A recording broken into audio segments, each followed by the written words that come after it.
দোস্ত, আমি তো ছোট হয়েও আমি বিয়েটা করে ফেলালাম, তোর কিন্তু বিয়ে করা উচিত। আরে হ্যাঁ, তুই ঠিকই বলিসিস, আমি কিন্তু একটা বউ ডিস্টার্ব করি। আজ থেকে আমার যতগুলো মেকআপ আছে তুমি ব্যবহার করবে, আমি আর ব্যবহার করব না। তোমার মাথা টাথা ঠিক আছে? তোমার মেকআপ আমি ব্যবহার করব কেন? আমি বলছি তুমি মেকআপ করবা মানে করবা, কারণ বাংলাদেশের সুদর্শন পুরুষ হিসাবে অ্যাওয়ার্ড তোমাকেই পেতে হবে। আচ্ছা বন্ধু, আমাদের মাতৃভাষা আছে কিন্তু পিতৃভাষা নেই কেন?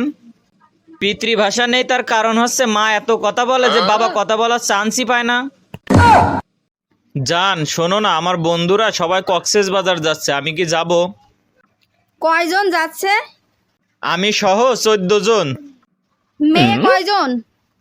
13 জন। আব্বা, আমার মা তোমার কি হয়? কেন, আমার বউ? তাহলে তোমার মা আমার কি হয়?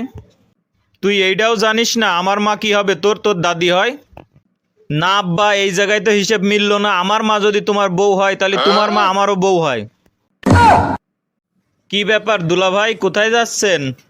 এই তোমাদের এলাকায় আসছি, কিন্তু টাইম পাস করার মতন কোনো জায়গা নাই।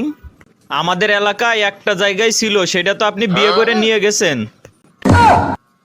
দোষ, জানিস আমি না একটা কবিতা লিখছি। তাই নাকি? শোনা দেখি, কিরাম কবিতা লিখছিস? তুই সকালে খাইছিস?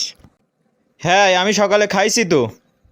আরে, এটা আমার কবিতার নাম। এই, তুমি কালকে রাতে স্বপ্নের ভিতরে এত চিল্লাচিল্লি করতেছিলে কেন?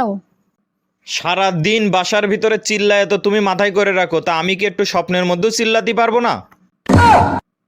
আচ্ছা ভাবি, ভালোবাসা কথাটা কেমন এলোমেলো না? কি রকম? ভালো মানে তো ভালো, আর বাসি মানে তো পচা, তাহলে বোঝেন অবস্থা। তোমার এত যেহেতু সমস্যা, তাহলে তুমি আমাকে বিয়ে করলে কেন? বাড়ির লোক তোমার ছবি দেখাইলো, তাই দেখে আমি পছন্দ করে বিয়ে করিলাম। আমি কি জানতাম তুমি এত মোটা? আমি কোন দিক দিয়ে মোটা? কেন, মাথার দিক দিয়ে? আচ্ছা বন্ধু, তোর মতে অ্যারেঞ্জ ম্যারেজ ভালো নাকি লাভ ম্যারেজ ভালো?